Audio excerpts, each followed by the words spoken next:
¿Qué tal, amigos? Muy buenas tardes, noches a la gente alcohólica y a la gente no alcohólica. Un episodio más de su podcast Voces de la Adicción. En esta ocasión nos encontramos con nuestro amigo Trino, así lo conocemos nosotros como Trino. Y pues bueno, nos va a gustar, nos va a dar mucho gusto, nos va a dar mucha emoción conocer su experiencia. Él está pasando por un proceso para rehabilitarse, para reestructurar, para reintegrarse a la sociedad. Y pues bueno, vamos a comenzar por ahí, si estás de acuerdo, amigo Trino. Claro que sí, buenas tardes, padrino Beto. Yo tengo poquito de conocerlo y pues bueno, me llamó mucho la atención su historial, las cosas que nos puede regalar. Y pues bueno, nos gustaría comenzar por ahí. ¿Quién era Trino o quién es Trino antes de consumir alcohol, antes de consumir droga? ¿Cómo eras, Trino? Pues era una persona muy alegre, con mucha energía, muchos sueños, muchas ganas por vivir y experimentar cosas nuevas, comerme el mundo, hacer un poco de todo, experimentar y disfrutar la vida, siempre con un pensamiento positivo y con mucha energía y sí, con una muy buena actitud ante la vida todo el tiempo. En la escuela, ¿cómo eras en la secundaria? ¿Cómo era tu vida? Muy tímido, Sí. sí, siempre fui, bueno, hasta antes de los 25 años fui muy introvertido. O sea, más bien antes de los 20 años fui muy introvertido, muy tímido, tenía muchos pensamientos, pero no los verbalizaba, me era muy difícil platicar. Todo lo que podía pensar, me era muy difícil verbalizarlo, era muy raro. ¿Te hacía difícil porque no había con quién o no había la confianza para Un sacar? poco de inseguridad propia, así en mi persona, y otro poco que me daba un poco, era tímido únicamente. O sea, me gustaba estar entre la gente, pero estuve muy acostumbrado a que las personas más bien se acercaran hacia mí, no que yo fuera hacia las personas. Okay. Y con el tiempo, pues todo eso fue cambiando al estudiar un poco más y que mi mente tuvo un poco más de palabras para estructurar lenguajes, para una manera de expresarme y de exteriorizar. Y fue desarrollando un poquito la autoconfianza a partir de los 22 años, cuando di clases de baile. Y entonces ya pude desarrollarme frente al público, ya no me daba tanto miedo. Ya te soltabas un poquito más. Ajá, sí.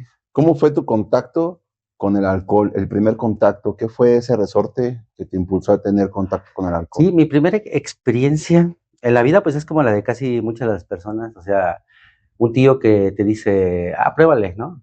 Y la pruebas y dices, sabe bien feo la cerveza. Pero solo fue eso. Y eso fue, no sé, a 7 años, 6 años. Y ya. Pero ya el haber tomado hasta un punto donde decir ya me siento tomado, pues ya fue en la prepa, ¿no? Como cuando tenía alrededor de 17 años, con los compañeros de la prepa, así, pues como muy recreativo, ¿no? Una vez que toma uno y se queda como un episodio y una experiencia chusca de esa etapa de preparatoria, no nada más. Pero solo fue eso. Sí, más o menos a los 17 años. ¿Fue algo que te haya impulsado, algún episodio en tu vida que te haya impulsado a beber de forma fuerte hasta tener algún problema? Sí, fue más como recreativo, pero ya la vida universitaria, ¿no? Okay. Yo estudié en otra ciudad, la universidad, y entonces parte de la vida de estudiante el estar fuera de tu casa. No tienes como un límite, ¿no? Como un parámetro ahí. Y muchos estudiantes en la vida universitaria, pues es frecuente que tomemos de más. Y ahí fueron las primeras experiencias de tomar lo suficiente hasta que dice uno se queda dormido u olvidar algunas cosas. O hasta olvidar. ¿Llegaste a tener lagunas mentales? Sí, sí, sí. ¿Cómo Durante te la vida sentías? universitaria, sí. ¿Sí? ¿Cómo te sentías? Cuando de pronto, quiero pensar que despertabas y, híjole, ¿qué hice? ¿No? Sí, pero como siempre lo hacíamos en nuestro grupo, en la universidad, y estuve rodeado de personas muy buenas. Éramos un grupo muy unido y muy Okay. bueno, muy sano. Entonces, cuando alguien tomaba de más, siempre al otro día nos juntábamos a desayunar todos entre clases y platicamos las historias chuscas porque nunca nos metíamos en problemas. Okay. Y asistíamos a las clases, hacíamos nuestros trabajos y todo, o sea, era como un equilibrio. De todos modos cumplían con su... Exacto, sí. Nadie faltaba ni nada porque las asistencias eran muy estrictos en la universidad. Okay. Entonces sí íbamos, nos íbamos de fiesta, pero todos nos levantamos y nos íbamos a la escuela, entregábamos trabajos, hacíamos exámenes y todo. O sea, hacíamos un poco de todo, todos los departamentos estaban bien cubiertos. Ok, y de pronto cuando tenías esas lagunas mentales, ¿no te daba como miedo de pronto decir, híjole, ¿qué pasó? ¿Qué hice? ¿Por qué no me acuerdo? ¿No?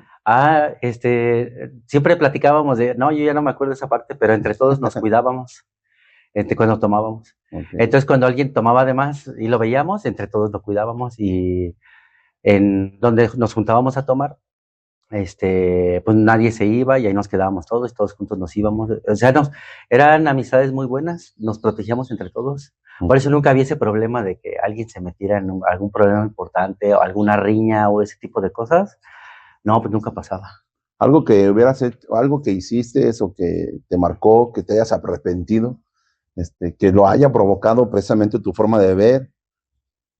En ese momento de mi vida, todavía entre los 22 y 24 años, cuando estudié la licenciatura en diseño gráfico, que fue mi primera carrera, pues ahí no hubo ningún problema. Llevamos una convivencia muy buena. En mi vida personal y en mis relaciones de pareja con mi novia, pues no, teníamos un muy buen equilibrio. La convivencia en realidad era sana.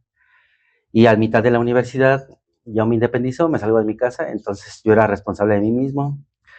Y pues tenía la conciencia de que tenía que cuidarme yo solo, porque yo estaba pues solo e independiente. ¿Eras independiente? Y entonces, siempre tuve esa conciencia de, si yo me meto en algún problema, yo solo me voy a tener que salir. Exacto. Entonces, siempre había un algo que me detenía y decía, si tú no te cuidas, nadie te va a cuidar. Sí. En ese punto todavía. Exacto, sí, sí, sí. En la literatura nos marca que hay 3 tipos de bebedores, Trino. Como bien sabes, dicen que es el bebedor social, es aquel que solamente bebe de vez en cuando, en fiestas, y tiene la capacidad de poder parar. Está el bebedor fuerte, que ese bebe y bebe, como los peces no beben y beben y vuelven a beber. Y está el bebedor problema, que es el que ya empieza a tener problemas en lo social, en lo laboral, en lo familiar, en todos los departamentos de su vida. ¿Tú cómo te consideras que empezó tu alcoholismo, de lo social y que pasó al fuerte y después llegó el problema, o se dio un brinco hasta el bebedor problema? Sí, yo tengo, por el momento tengo 44 años, es importante decirlo para dimensionar el tiempo. Entonces empiezo más o menos alrededor de 18, 19 años, como bebedor social, así de manera muy recreativa, y podía tener un equilibrio en mi vida personal, en lo laboral, en la amistad, la familia, en la parte educativa. Entonces, así fue desde esos 18, 19 años.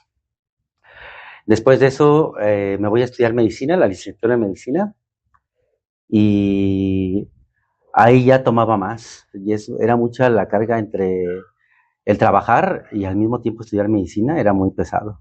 Estaba muy cansado. ¿Qué bebías más? ¿Cerveza, vino, tequila? Todo. De todo. Sí, todo.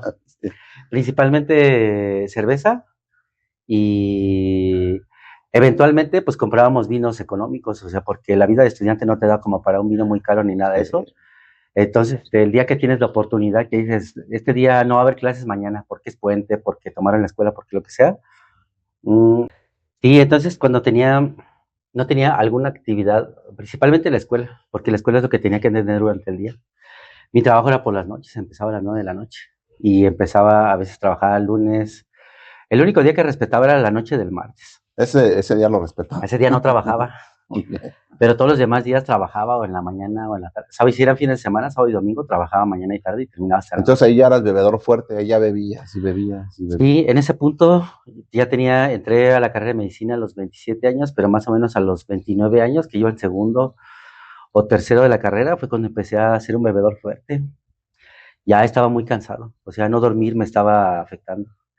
Y ya no podía dormir, me acostaba, no me daba sueño, me acostaba 1 hora y media, 2 horas y no conciliaba el sueño. Salía a trabajar a las 3, 4 de la mañana y no podía dormirme así de manera rápida 2 horas para ir a clase a las 7 de la mañana, o sea, dormía bien poquito. Dormías muy poco, muy poco. Terminaba las clases, eventualmente tenía 2 horas en la tarde, a veces a la 1, a veces a las 4, me dormía un ratito y salía a las 6, 7 de la tarde y a las 9 de la noche ya tenía que estar trabajando otra vez.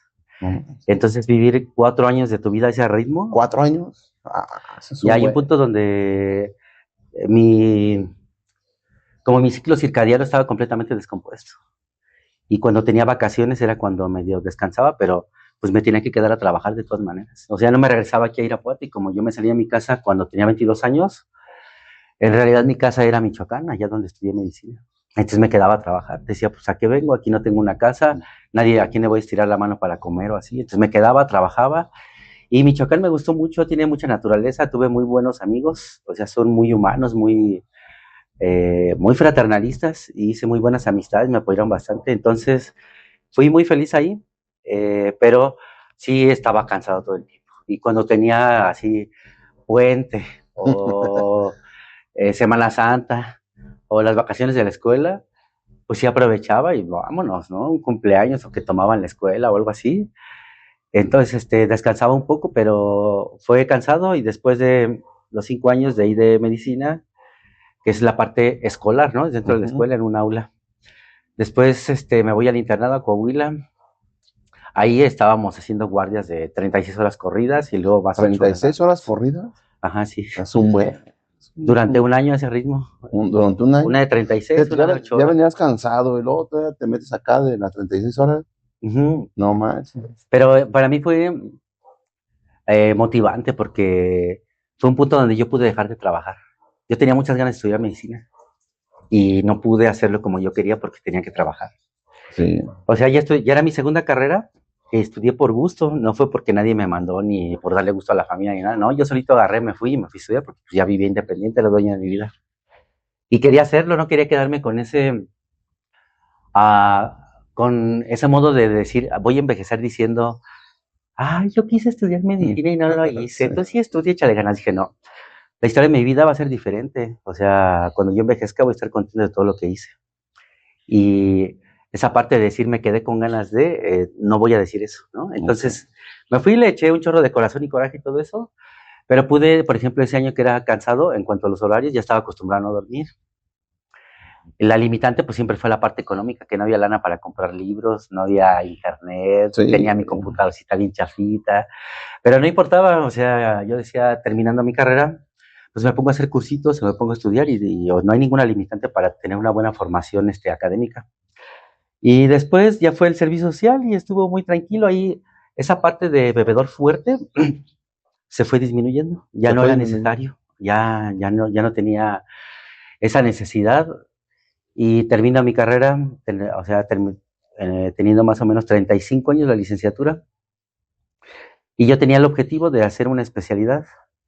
Entonces, me vengo a vivir a la ciudad de León, estuve trabajando ahí 4 años, y ahí mi comportamiento también fue muy tranquilo, trabajaba mucho. ¿Ahí cuántos años tenías ahí? Ya tenía 35 años. 35 años. Ahí acababa de terminar la licenciatura en medicina, médico cirujano y parteras, como sale el título. Pero yo tenía la ambición de hacer una especialidad. Okay. Entonces ahí tuve la oportunidad de trabajar mucho y me dedicaba al trabajo, no tomaba tanto. O sea, tenía un equilibrio, tomaba socialmente. Bajaste de ser bebedor fuerte, luego bajaste nuevamente a ser social. Sí. Okay. Y ya nada más, cada 2, 3 meses que salía, organizaba un fin de semana con mis amigos, salíamos a algunas cabañas, hacia algún lugar, al bosque, a pasear, cada 2, 3 meses. Y de repente me acostumbré a trabajar mucho, 80 horas a la semana, 85 horas a la semana. Y entonces así he vivido mi vida todo el tiempo. Estoy acostumbrado a estarme moviendo. Pero justo eso es lo que he venido analizando, que me acostumbré a no respetar mis horas de sueño. Y que de manera frecuente, así a la semana 2 o 3 veces, así tomar, a lo mejor no mucho, pero la cerveza siempre estaba ahí. Siempre había una copa de vino, siempre había cigarros. Yo comencé a fumar en el 2008, más o menos también cuando iba en segundo año de medicina. Tenía 28 años, casi, ahí fue cuando empezó como que ya existía, y yo ya pensaba, esta es una alternativa para dormir y descansar. Cuando me sienta muy cansado, ya iba pensando, ¿puedo tomar? Un chupe. Y ya me iba engañando. Ajá, ya era el autoengaño.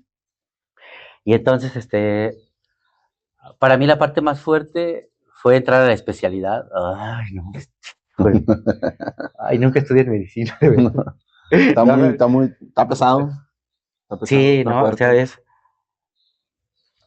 mis maestros en Coahuila, cuando hice el internado, me decían, no, nunca vayas a la Ciudad de México. No hagas tu especialidad ya, vete a donde quieras. Excepto. Estudies lo que quieras, no lo hagas en la Ciudad de México.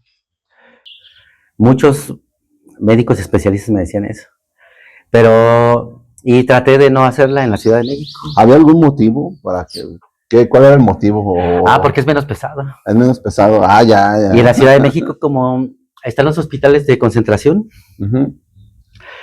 la formación académica es muy dura, tienes que estar muy actualizado y tienes que respetar mucho las jerarquías, hay muchos protocolos que tienes que ir respetando, todo tiene que ir dentro de la norma, o sea, todo dentro de las leyes y las normas y los procedimientos y reglamentos internos de cada institución, aun cuando los protocolos, dependiendo del hospital en el que estás haciendo una rotación, se modifiquen, tienes que saber cómo se maneja cada hospital. Okay. Una rotación médica es cuando vas a aprender una parte específica, por ejemplo, rehabilitación pulmonar, o rehabilitación neurológica, o rehabilitación cardíaca, u ortopédica, o en amputados, o rehabilitación pediátrica, de lo que sea.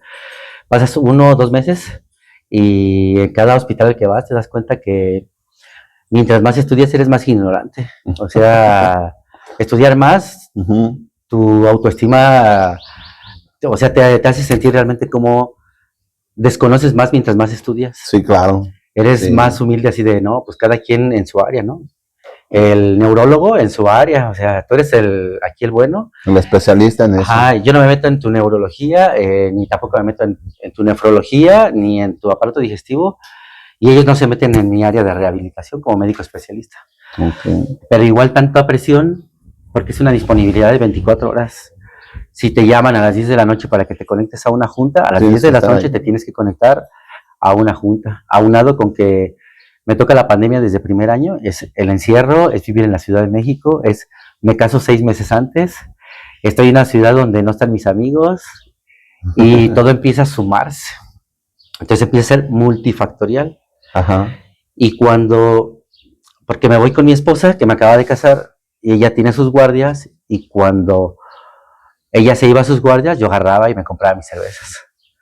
Y eventualmente, hacía un par de llamadas o así, pero empecé a volver otra vez bebedor fuerte. Y no llegaba nunca a que se me olvidaran las cosas, pero sí tomaba bastante, ¿no? Al sentirme ya muy tomado, porque por las mañanas, como estábamos estudiando por Zoom, pues no tenía que salir a la escuela, nadie me olía, y tú te vas así como permitiendo, y ahí es donde te vas desviando, ¿no? Claro. Te vas familiarizando, y con toda esa presión, donde en los periodos vacacionales, que son 2 periodos de 15 días, 2 veces al año, pues realmente no es descanso. Ahí nos ponían trabajos, nos llevábamos tareas, yo me quedaba a cuidar a mi esposa, limpiar la casa, no descansaba realmente. Entonces, la vida matrimonial de inicio, con la formación académica, empieza a ser un problema fuerte para que yo conciliara el sueño, mi rinitis alérgica. Entonces, mentalmente yo me empecé a ver como una solución eso, el conciliar el sueño. No, pues me tomo una cerveza y me da sueño. Y con eso. Entonces ahí esa idea empieza a reforzarse, empieza a ser más fuerte. Y toda la parte de la formación académica empieza a ser muy difícil para mí. Se empieza a trazar todos los trabajos, me empieza a no ir muy bien, también por la mala relación de pareja en el matrimonio. Y el estrés por la exigencia, el siempre tener los estudios de investigación todo lo más actualizado, quieres hacer tus presentaciones las más competentes, y estás en un grupo donde todos tus compañeros son muy competitivos, son muy inteligentes, tienen mucha experiencia, y estás en hospitales de concentración donde lo que no resuelven, por ejemplo, en muchos estados o municipios de provincia, lo mandan a la Ciudad de México, y eso es lo que te llega y es lo que tienes que saber. Entonces tú tienes que salir mucho más actualizado que los libros que se imprimen y tienen, por ejemplo, 5 años de antigüedad. Ajá. Nos teníamos que meternos a investigar revistas médicas. Para estar más actualizados. Ajá. Entonces es muy cansado. Para mí fue, sí, o sea, tan difícil mentalmente que yo creo que fue algo que se llama síndrome de burnout, el hombre quemado. De tanto que te exiges, pum, de repente es algo similar a tipo depresión. Ya no tienes fuerza, ya todo te cansa, ya no tienes iniciativa, ya es muy similar a la depresión. Súper cansado, una fatiga mental, ¿no? Y ahí empieza a cobrar más peso el tomar. Entonces empiezo a tener problemas y empiezo a sentirme ya sin fuerzas, sin motivación. Ya cualquier cosa me era difícil, o sea, ya tenía un desorden, por ejemplo, aquí en mi cartera, mi celular todo roto, Ajá. mis tarjetas rotas, las tarjetas de crédito.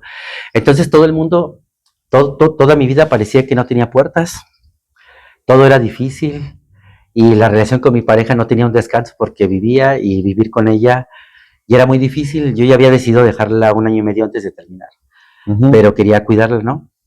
Y regresarla a su casa. Entonces, pues fue bastante difícil al punto que llamo un día a mi jefa de la especialidad y le digo, no, pues muchas gracias, no voy a terminar, voy a abandonar la especialidad. Así, tal cual. En septiembre de tercer año de la especialidad, yo le hablo a la jefa de enseñanza y para decirle las gracias. Yo estaba pues muy tomado y ella pues muy comprensiva en la parte educativa, como los médicos especialistas nos exigimos bastante, y más allá en la Ciudad de México, donde más de 2/3 partes de los médicos sufrimos depresión. Sí, me imagino. Por tanta fatiga mental. Ajá. Y ellos están familiarizados con todo esto, con que han venido trabajando con especialistas durante muchos años. Entonces, pues, yo tenía 3 días sin asistir a la escuela y luego lo mandan a mis compañeros, oigan, vayan por Trino, me sacan. No, pues yo estaba bien tomado. Y me llevan al hospital Ramón de la Fuente, al hospital psiquiátrico. Ajá. En el Ramón de la Fuente me reciben, me valoran y me dicen, bueno, cuando se le baje lo tomado, lo traen y le damos atención psiquiátrica, le hacemos una valoración y todo. Entonces las autoridades académicas, por la parte educativa, me consiguen una consulta en psiquiatría en el Centro Comunitario de Salud Mental, en Iztapalapa, y entonces empiezo a recibir tratamiento. Mi esposa no estaba, se fue a hacer el servicio social 4 meses, entonces yo les dije, yo no quiero estar solo. Y mis compañeros, me quedaba una semana con un compañero, otra semana con otro compañero, otra semana con otro compañero. Hicimos muy buena amistad y como es muy difícil, todos tuvimos un punto de quiebre. Todos mis compañeros éramos 6 y la relación era muy buena. Entonces, cuando cada uno tuvo un problema, nos supimos apoyar y nos hicimos muy buenos amigos. Y cuando me tocó a mí, pues naturalmente también me dieron la mano. ¿Qué fue lo que te diagnosticaron ahí? Depresión profunda. Depresión profunda. Qué bueno. Estuve tomando escitalopram, clonazepam, desde septiembre hasta febrero. Y estuve en seguimiento por psiquiatría. La UNAM también me dio servicio de psicología. Y estuve, la parte académica, pues estaban monitorizando que me tomara mis pastillas, que fueran mis consultas, y te van vigilando y te van acompañando. En realidad yo estoy muy agradecido con ellos porque me arroparon bastante bien. Hicieron un buen seguimiento. Sí, y entonces ahí vuelvo a dejar el vino, porque ya no tenía esa sensación de soledad y esa pesadez. Cuando me salí de mi entorno y dejo la relación con mi esposa, ya se va al servicio social, yo cambio hasta una convivencia con mis amigos y pum, ya no era necesario tomar. ¿Cuánto aventaste así? Como 2 meses y medio. Un poquito. Hasta que regresa. Un poquito. Entonces regresa y regresó todo. O sea, yo fue cuando dije, mira, ya, llévala a su casa. Ajá. Sí, o sea, termina pronto esto, pórtate como un hombre, ¿no? Nada más regrésala a su casa. Tú la sacaste de su casa. Hay ¿sí? que regresarla. Regrésala, señores, saben que esto no funcionó. Pues ni modo, ¿no? Ya somos adultos, no funciona. Y pues aquí está su hija, no le pasó nada. Ya. Sí. Pero pues no, porque es difícil y la familia era un poquito complicada. Entonces, pues sucedieron cosas que no valen la pena comentar aquí. Total, que la relación ya era muy mala. Y yo me iba atrasando todavía en lo académico, en mi tesis. Y ella ya había acabado su tesis. ¿Y a ti te iba pegando todo ya eso? Tenía todo. O sea, para terminar un mes antes, tuvimos un problema más. Pero eran cosas así eran niñerías. Muy simples. O sea, nos entregaban en su hospital, estaba en Ecatepec. Y a ella le entregaban sus papeles el martes a las 12 del día, de que terminó. Un diploma nada más, algo representativo. Sí.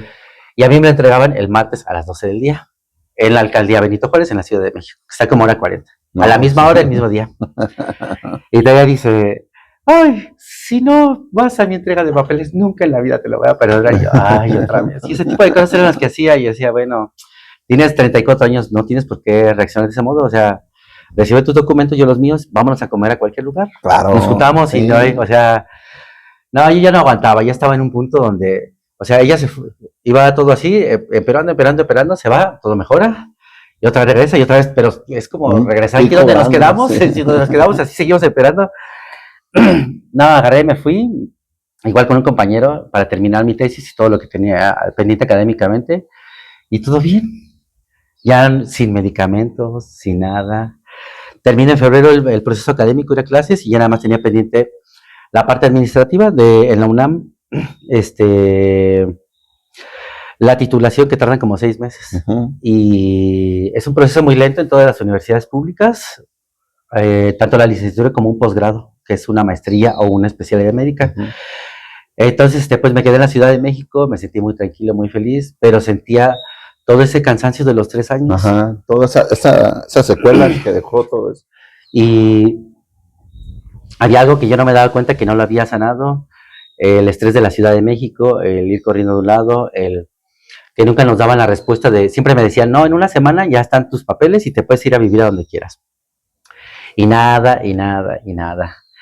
Y entonces, pues empezaba a encontrar buenas ofertas de trabajo, en Acapulco, en Puebla. Pero pues no te podías mover.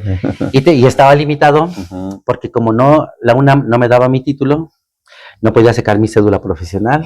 Claro. Y como no podía sacar mi cédula profesional, no podía aspirar a esos puestos buenos, en hospitales buenos.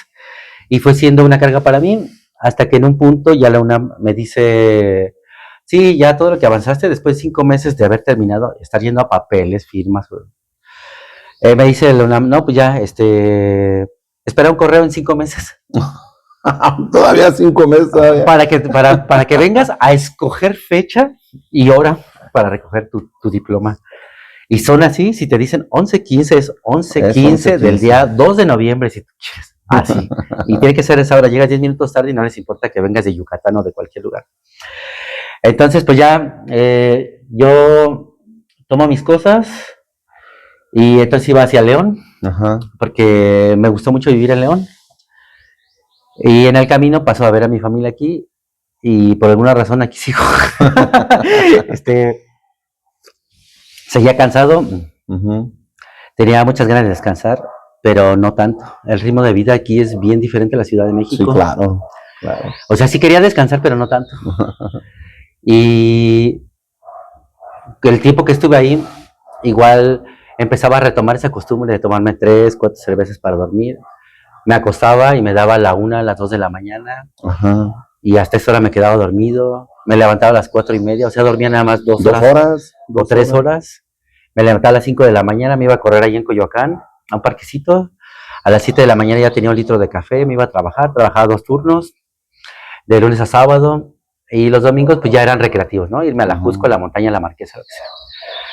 Pero no dormía, seguía sin dormir. Y continuaba, no solo el tomando, fumando también.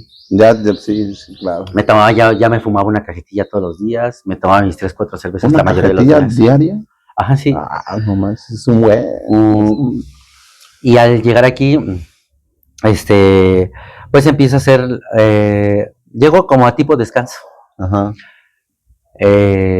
Igual mi rutina de hacer ejercicio, no tenía nada que hacer porque no tenía un trabajo. Me quedo porque un paciente me dice, mira, si tú me arreglas el hombro, yo te doy un consultorio y te doy donde vivir y hasta comida. Entonces me detengo 2 días a pensar, le digo, te respondo mañana. Porque allá un hermano tiene casa en León y podía llegar ahí y trabajar, pues ya conozco mucha gente. Y entonces pienso en las ventajas de quedarme aquí donde pues no tengo que batallar. Le dije, ay, sí, ya. Si la vida me pone esto, es la vida que me está diciendo, descansa, ¿no? Tranquilo. Hasta que todo empieza a... 6 meses después, tomo la decisión de sí poner un consultorio aquí. Y empiezo a entregar todo por el consultorio. Dormía nada más, igual 5 horas, mal dormía. ¿Dónde tenías el consultorio? Ese primer consultorio estuvo en la Ciudad Deportiva. Era una casa grande, bonita. Ahí vivía y ahí mismo estaba el consultorio. Tenía ya cositas. Cómodo. Ya estaba todo así, yo no tuve que poner absolutamente nada, yo Ya nada más estaba tenía todo. que usarlo Ok. y ya. Sí, entonces tenía mi consultorio ahí y empiezo a hacer como una labor de promoción, a tratar pacientes, amigos, conocidos. A veces no les Ok. cobraba para que conocieran lo que hace un médico especialista en rehabilitación, porque somos pocos aquí en Irapuato, somos nada más como 6, más o menos. Muy poquitos. Se desconoce muy poco y en la Ciudad de México tu formación académica te permite hacer infiltraciones articulares, ultrasonido musculoesquelético, infiltración perineural, son cosas, son conceptos que apenas se están difundiendo, se llama intervencionismo en medicina de rehabilitación, es muy interesante y se utiliza más en otros países, es como lo que va a venir mañana aquí. Ok. Entonces quería que lo conocieran y después me di cuenta que sí tenía, o sea, una área de oportunidad para hacer consulta. Tomo la decisión, llego aquí en agosto y en enero tomo la decisión de sí, poner un consultorio ya bien, busco un espacio y aquí en las plazas encuentro un lugar adecuado. O sea, era un espacio grande, eran 100 metros cuadrados y tenía como para 6 carros para estacionarse. Estaba bien ubicado, la colonia tenía cámaras, se me hacía seguro, pero tenía escaleras en el inicio, era la única barrera intradomiciliaria que le encontraba, una dificultad para pacientes que no tuvieran un pie, Claro. en silla de ruedas y todo ese tipo de cosas, para pacientes de rehabilitación ortopédica o neurológica. Y entonces, pues le empiezo a meter todo el empeño, o sea, ya sabiendo que no dormía, pues empiezo a, el lugar, pues cuando llego ahí no tenía ni puertas, estaba secándose la pintura, llegué nada más con un par de bolsas. Ajá. De la Ciudad de México me vine nada más con lo que le cabía a mi carro, todo lo demás se lo dejé a mi esposa, quédate con todo, pero dame el divorcio, ¿no? Sí. Dije, lo que le quepa a mi carro, nada más mis Con documentos, eso. mis libros y mis recuerditos, que mis cajitas de recuerdos y esas cosas sentimentales. Entonces sí me vine y empezaba a, cuando tenía un poco de tiempo libre, pues no sé, era 9 de la noche, me iba al Home Depot a comprar clavos, a comprar madera, a lijar, a pintar, a Y les pegabas construir. ahí.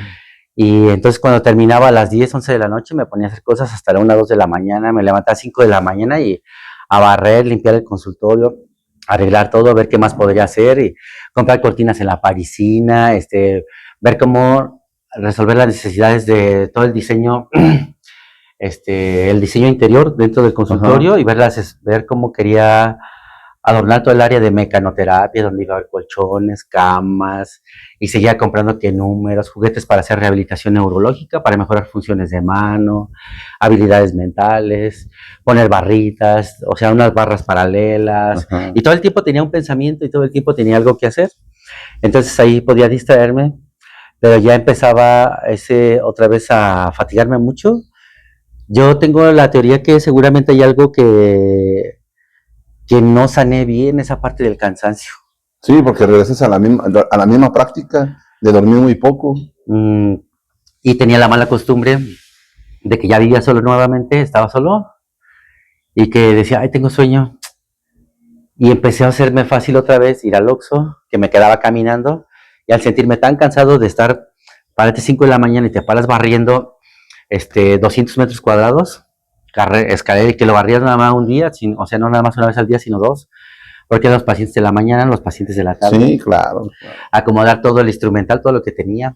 Y cuando tenía tiempo ir por material, estar viendo, por ejemplo, que si tenía que poner un aparato para ver radiografías, un botiquín, y iba equipando cuando tenía tiempo y dinero, veía dónde ir comprando material. Entonces, pues tampoco descansaba. Sí, no. Regresas a esa mala práctica, Trino. Uh-huh. Y entonces empezaron a... Mal hábito, mal hábito. Sí, hoy veo que Uh-huh. veo muchos errores en eso, en que nunca puse un horario para poner límites para desayunar, para Claro. comer, para cenar, para la familia, para la vida personal. Pero eso yo lo pude ver hasta estar aquí en esta clínica, que tengo un proceso de reflexión todo el tiempo. Ajá. Tengo la oportunidad de muchos compañeros que tienen este padecimiento, me hablan de sus puntos de vista y cómo fue haciéndose una bola de nieve ese contacto con el alcoholismo, yo en mi caso. Eh, y he tenido la oportunidad de tener contacto con la literatura de Alcohólicos Anónimos, que para mí ha sido como una guía, porque mi formación académica, aunque tiene un poco de relación con psicología y con psiquiatría, yo no lo trato de lleno, ¿no? Yo no soy el especialista en esa área. Pero aquí que es un grupo de personas que se dedican de lleno y que han vivido, que comparten su experiencia, que podemos hablarlo de manera abierta, sin ningún tabú.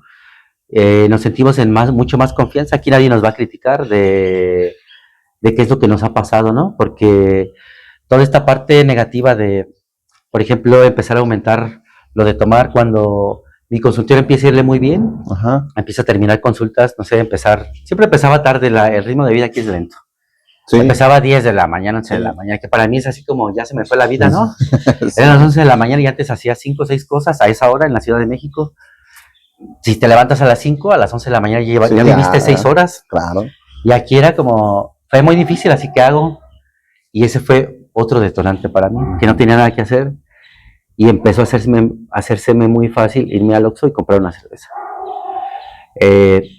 Entonces me empieza a ir bien en el consultorio y la renta me la suben como mucho. Se pasaron. Mucho, en 6 meses. Y mi proyecto ahí era estar 5 años y tener mi clínica, hacer una fundación. Ajá. Y en esa fundación, después capitalizarme, tener un grueso de consulta fuerte, porque vi una muy buena área de oportunidad aquí. Y dije, después me independizo, busco comprar un terreno, empezar a construir y ya poner mi clínica bien. Claro. Pero ya propio, sin pagar una renta, sin terceros. Uh-huh. Pero, pues qué bueno que pasó más rápido de lo que yo pensaba, porque a los 6 meses luego me dijeron, ¿no? ¿Sabes qué? Ahora yo dije, ya. Casi el 50% así. No, man. En 6 meses dije, qué bueno que me pasó. Entonces me cambió a Españita. Uh-huh. Y ahí pues teniendo buena afluencia, pero había algo que ya no me gustaba vivir en Irapuato. Hay cierta inconformidad en el ritmo de vida. Sí, claro. Que es un poco lento. Extraño estudiar, o sea, extraño cursos, extraño formación académica, extraño la vida interhospitalaria, de esas competencias, esa actualización constante, extraño un ritmo de vida más acelerado. Competencia interdisciplinaria, o sea, ese trabajo interdisciplinario, cuando trabajas de la mano del cirujano de columna, cuando trabajas de la mano con el trauma, con psicología, con nutrición, con nefrología, para ayudar a algún paciente, con psicología.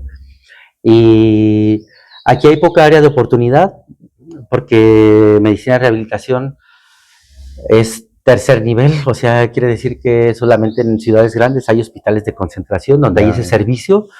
En el sector público, o sea, IMSS, SEDENA, ISSSTE, Secretaría de Salud. Y de otro modo se tiene que pagar medicina privada y soy malísimo cobrando. Sí, o sea, soy no, nada más dame esto, dame el material. Y entonces, ese es importante mencionarlo porque ahí es donde empieza a hacerse la raíz del problema. Desde ahí. Es otro de los motivos. Entonces ya encuentro que no estoy conforme en la ciudad en la que estoy, o sea, hay muchas actividades que me gustan, que aquí no se hacen, o sea, hacer escalada deportiva, bici de montaña, kayak, cosas. Ajá. Pues no lo tengo como para, me sobran 3 horas, voy a hacer escalada deportiva. No, pues no hay dónde. No hay dónde, exacto. Muchas cosas. Y entonces en León sí las encuentro. Ahí hay hospitales grandes, hay muchos hospitales grandes. Hay centros que se puede hacer, por ejemplo, medicina del deporte y tal vez un área de oportunidad de trabajo que me gustaría participar en eso, en medicina del deporte. O profundizar en rehabilitación neurológica. Mejor está. Ese es mi top, así de padre. Meterme a la mente más, o sea, a la realidad, a la sinapsis, Sí, o sea, es demasiado complejo, pero seguía inconforme y desde hace fueron 7, 8 meses que estuve aquí en Españita, pero yo estaba muy inconforme. Me di cuenta que no soy bueno cobrando. Me di cuenta que estaba trabajando mucho, me puse a hacer cuentas así. Ajá. Y dije, bueno, si mi expectativa de sueldo mensual es tanto, tengo que modificar el costo de mi consulta, pero me voy a tardar 2 o 3 años para que los pacientes no lo tomen de sopetón. Y entonces pensé, es mejor una vida nueva. Claro. Llegar a un nuevo lugar donde ya tengo esta experiencia del área privada. ¿Qué es lo que hago? He tenido la oportunidad de experimentar. O sea, de practicar, hacer las cosas bien y ver los resultados, ver cómo profesionalmente, si realmente sí sabes o no sabes, y eso te da mucha más seguridad y decir, te cobro tanto porque yo sé que te lo voy a resolver, claro, ¿no? Claro, ya con esa seguridad. Pero aquí sería muy difícil, trataríame tal vez 3 años en poner el costo de la consulta en lo que realmente se debe de cobrar. Entonces dije, mejor llego a un lugar distinto e inicio haciendo ya ahora sí mi tarifa de cuánto cobro por una infiltración articular, por un masaje terapéutico, por descontractural, por rehabilitación neurológica, cuando tienen, por ejemplo, evento vascular cerebral, rehabilitación cardíaca, cuando tienen infartos, lesiones de hernias de discos, todo ese tipo de cosas, y cómo hacer paquetes, y entonces ya tuve el tiempo de decir cuáles fueron las áreas de oportunidad, cuáles fueron los puntos positivos, cuáles fueron los puntos negativos, vamos a volver a empezar. Y entonces, pero a la par, sí, busqué un trabajo. Primero pensé en eso. Dije, económicamente, si entro a una institución, ya tengo un ingreso que es de base, que no es poquito. Y si lo complemento con la medicina privada, me la puedo llevar con mucha calma y ya no me estreso y ya no tengo un orden en mi ciclo circadiano. Claro. En esos 8 meses que estuve ahí, se empezó a hacer más fuerte toda esta parte del insomnio. Sí. Atender consultas por las noches, terminar en el consultorio 11:30 de la noche, 12 de la noche, quedarme trabajando, estudiando, 1, 2 de la mañana. Y la cheve. Y al terminar siempre la cerveza. Siempre, ya era una rutina, ya era todos los días. Ya, por ejemplo, la idea de llegar a mi casa y no llevarme una cerveza y una cajetilla de cigarros. ¿Te daba pánico? Me daba pánico, me daba miedo. Y a veces ya tenía ese trastorno del sueño. Ahora con la literatura, que tengo este acercamiento al estar dentro de esta clínica, tenemos revistas de Alcohólicos Anónimos que nos facilitan aquí, tenemos libros, tenemos padrinos y mucha gente que tiene la experiencia y nos da la orientación. Entonces, puedo leer, por ejemplo, la experiencia del Dr. Bob, donde él padecía lo mismo. Estuve leyendo su historia también, y él, por el insomnio, también le pasó lo mismo en 1930, más o menos, cuando estaba la parte de la prohibición de la venta de bebidas en Estados Unidos. Él, como médico, empieza a depender también por el insomnio. Por el insomnio. Yo estaba igual que él, por el insomnio, y yo creía que tal vez era una alteración, y al estar aquí en este proceso de rehabilitación dentro de esta clínica, donde la verdad es que estoy muy agradecido porque jamás imaginé que pudiera tener, que podía sentirme tan bien, que podía tener un orden, que podía dormir. O sea, básicamente es que para que mucha gente es un motivo que tal vez no es tan trascendente, pero para mí sí era un miedo. Decía, híjole, no puedo dormir, no voy a poder dormir. Ya solamente quien lo ha vivido y quien sabe lo que se siente eso, lo puede entender y comprender. Habrá quien lo minimice, pero yo considero que sí es algo súper delicado. Imagínate, ir caminando y de pronto que tu mente se enfoque en que no traigo una cerveza y no traigo un cigarro, no voy a poder dormir y que te dé miedo. Sí, o que me levante a las 2 de la mañana con ganas de fumar y no tener un cigarro en la mano. Y salir a las 2 de la mañana a lugares donde te venden cigarros y donde te venden cervezas. Y entonces se empieza a acentuar todo y se empieza a desordenar todo. Y yo con todo ese desinterés de estar emocionalmente en un lugar en donde no me siento contento, o sea, hablando en el municipio donde no me siento contento, en un lugar donde, por ejemplo, tenía un tío que quería como un padre y ya no está, ya no está esa parte familiar. Y la relación con mis hermanos también es bien, somos fugaces, es una familia muy disfuncional. No tenemos una mala relación, pero cada uno anda por su lado. Mis amigos han hecho toda su familia, toda su vida, tienen su familia, sus hijos, tienen su trabajo. No es como el Irapuato que dejé hace 20 años que me fui. Entonces regresé creyendo que era el Irapuato que dejé. Entonces vengo con las expectativas de todos mis amigos y me doy cuenta que no. Exacto. Que digo, bueno, no, y he estado bien en otros lugares y digo, pues sí, me gustó mucho León. Sé que el modelo económico es mejor, más trabajo, muchos más hospitales, una ciudad más grande, con 4 veces más oportunidades. Y la experiencia de ya haber vivido ahí, que me ha ido muy bien. Aparte tengo un par de amistades por ahí también y me gusta mucho León y no le encuentro alguna desventaja. No, ninguna limitante al decir, ¿por qué no te vas? Pues, ¿qué me detiene, no? Claro, sí. Absolutamente nada. Y entonces, pues, todavía en diciembre empiezo a hacer, me pongo a estudiar para una certificación por el Consejo Mexicano de Rehabilitación y vuelvo otra vez a no dormir, a 1, 2 de la mañana, me quedo estudiando. Regresa el mal hábito otra vez.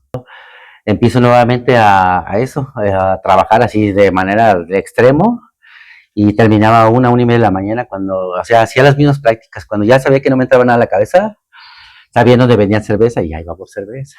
Ahí estaba el remedio, ¿no? Iba por mis cigarros nuevamente, Sí. prefería no cenar, y empiezas con ideas distorsionadas. O sea, decía, es que si tomo voy a estar más delgado porque no voy a comer. Y de repente empezaba a tomar más y ya empezaba con los malos comportamientos, ¿no? El decir, voy a tomar y en la mañana antes de irme a la consulta me tomo una cerveza. O si toda la tarde no voy a tener consultas, me tomo una cerveza. O cuando salía a ver pacientes, por ejemplo, a Celaya, a León, cuando era regresar aquí a Irapuato, después de tener todo el día consultas allá, cuando juntaba muchos pacientes, yo les decía, pues ese día voy a León o voy a tal lado, ¿no? Entonces ya regresaba tarde y era trayectos de carretera, la cerveza y todos esos hábitos que se fueron sumando, ¿no?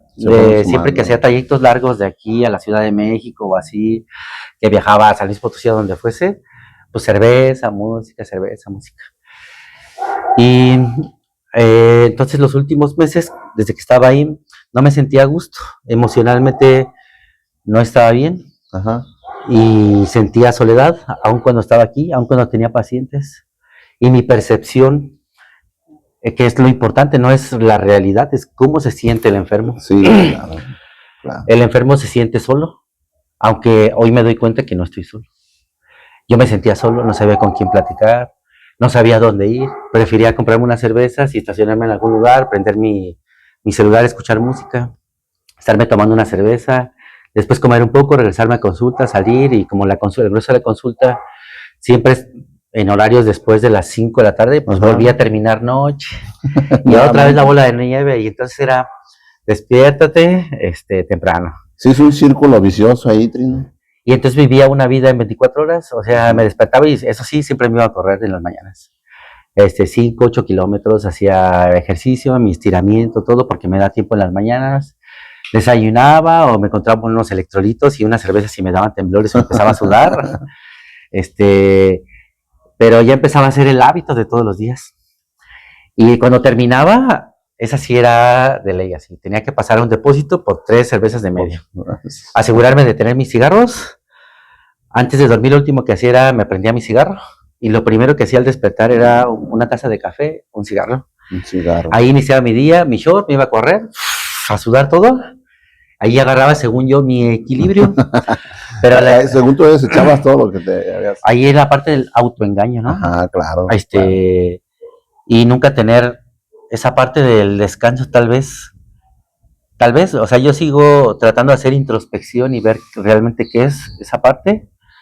Y entonces empiezo a caer en todas esas partes, que por la parte profesional sí me siento muy contento de los resultados con los pacientes, o sea, es mucho mejor de lo que creí.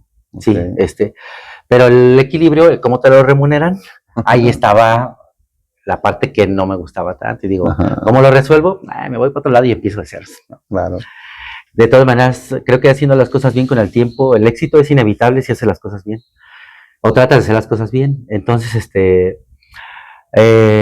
encuentro un trabajo y no puedo ir porque me voy de fiesta. Y qué bueno, porque creo que tal vez pueda abrirse la oportunidad para colaborar con ellos. Es algo muy interesante. Sí. Muy interesante. Pero afortunadamente yo tenía, no sé, una relación con una persona. Entonces, un par de días antes de ingresar aquí a la clínica, yo me doy cuenta que empieza a ser un problema importante. Y con una amiga, le digo, mira, yo traté pacientes con alcoholismo cuando estuve en León, los internábamos y los tratábamos de un modo. Y entonces ahí surge la idea como de internarme o algo parecido.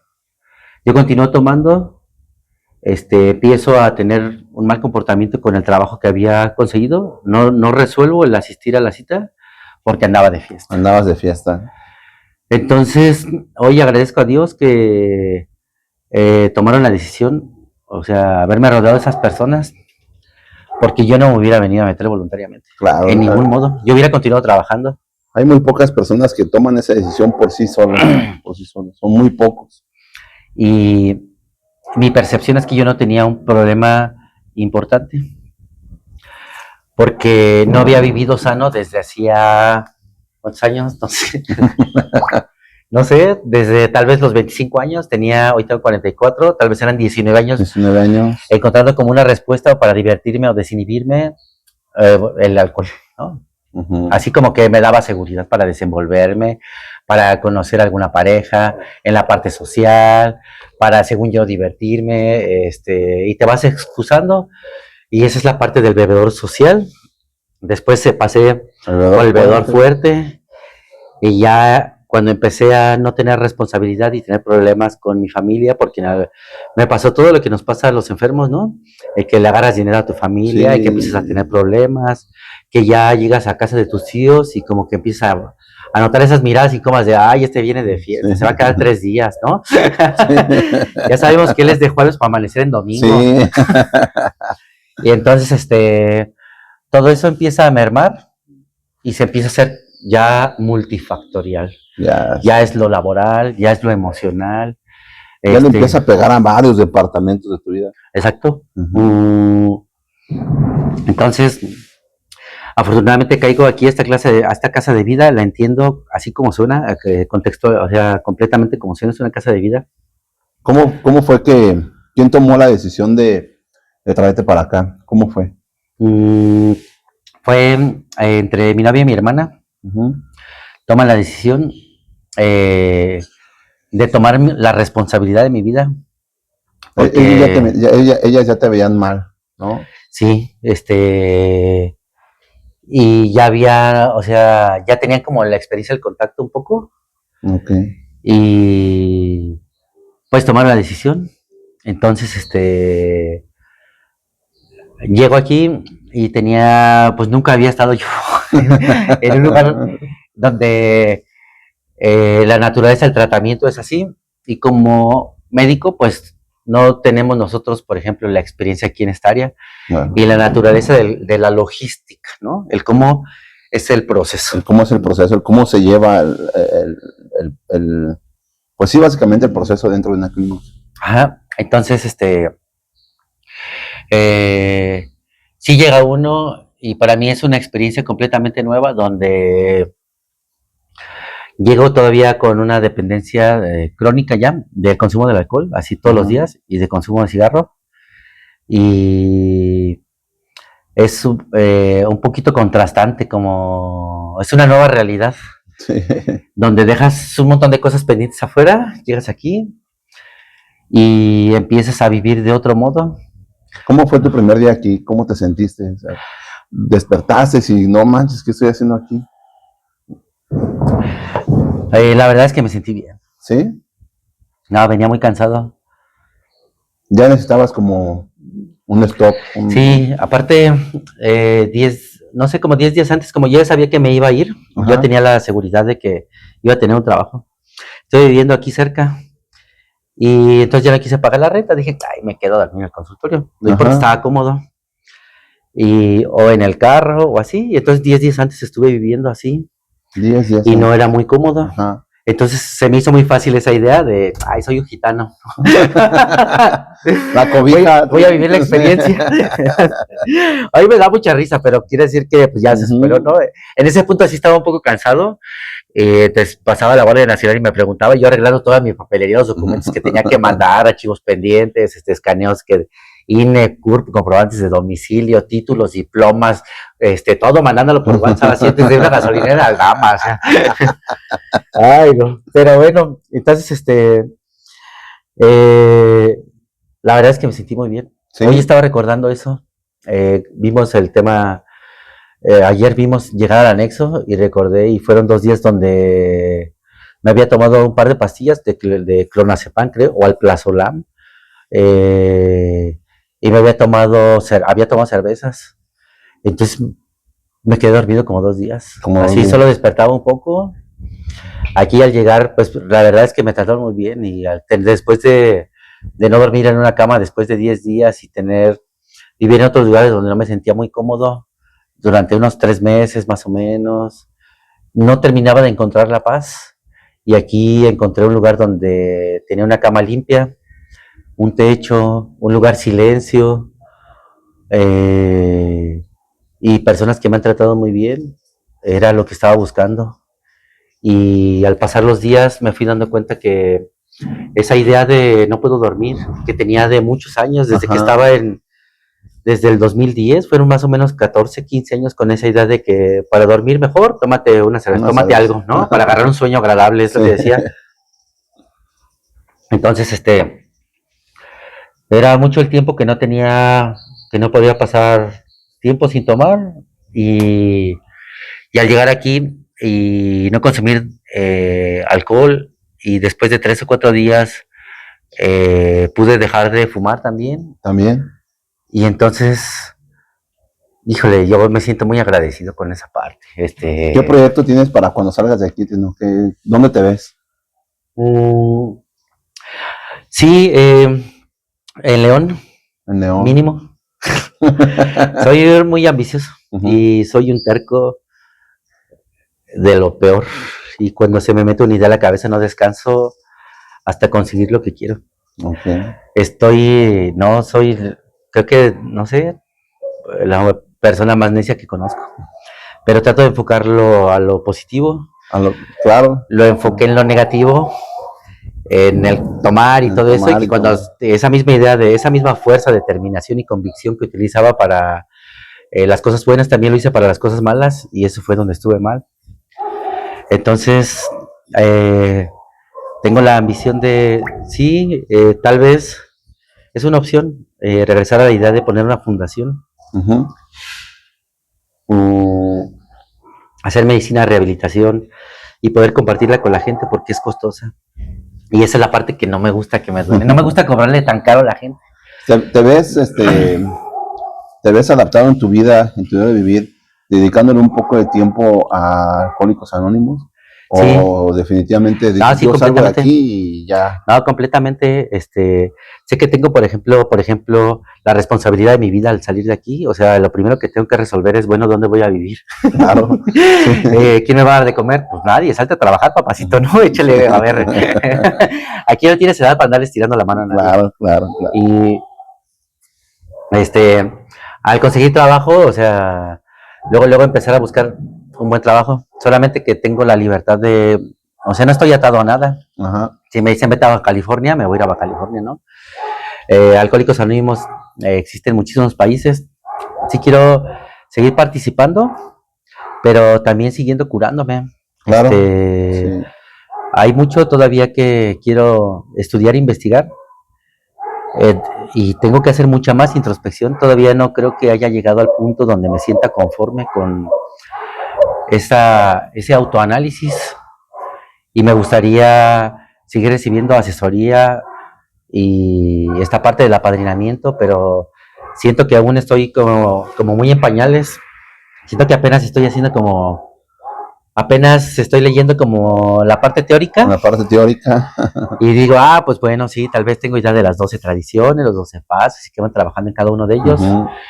Pero esto nada más es, creo que el proceso del entrenamiento, esta parte de desintoxicación que es fundamental y que, claro, híjole, yo sigo con este punto lo recalco un montón porque estoy muy agradecido. O sea, sé que yo traté de buscar las pastillas para dormir, por eso compraba los antidepresivos y el clonazepam. Y hoy me doy cuenta que no tenía que comprar nada. Nada.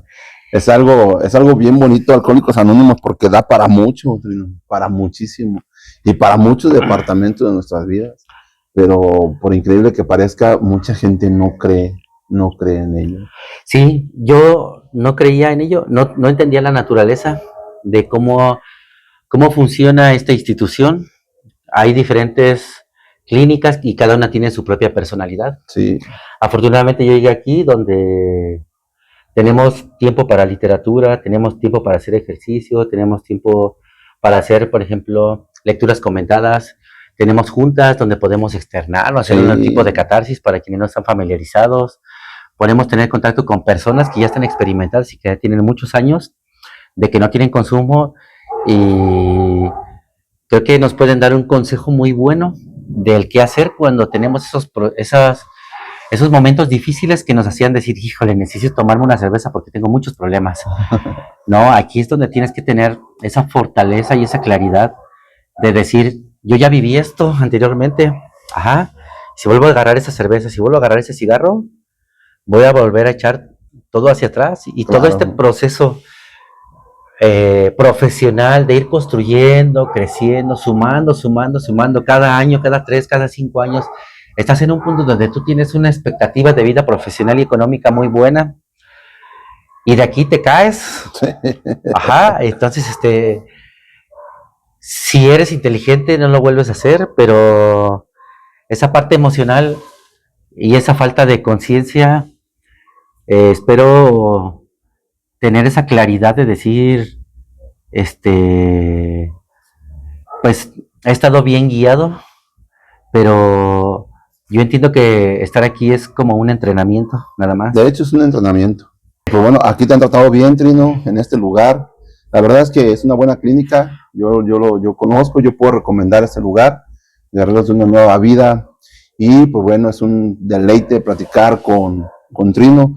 Algo que les quiero regalar a los jóvenes, Trino, a las personas que estudian, porque a veces parece increíble y de verdad mucha gente no cree, piensa que el alcohólico es aquel que va caminando en la calle y que lleva su alcohol de 96 aquí atrás, ¿no? Y que es el que se queda tirado y es pues lo más feo que puede un alcohólico ahí en la calle tirado. Pero la gente no dimensiona que el alcoholismo pega en todos los lados, ¿no? En toda la sociedad, no respetan ni edad, ni sexo, ni nada. Y por increíble que parezca, también pega en universitarios, en personas que ya tienen una carrera. O sea, el alcohol no respeta nada. Algo que nos quiera regalar, Trin.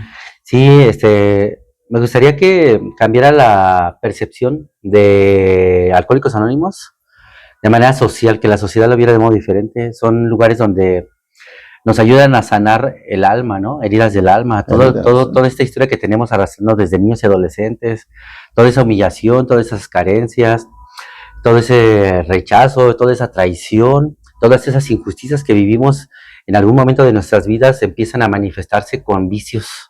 Tratamos de llenar todo con cosas materiales, tratamos de llenarlo con la aceptación y algunos lo llenamos con algún vicio.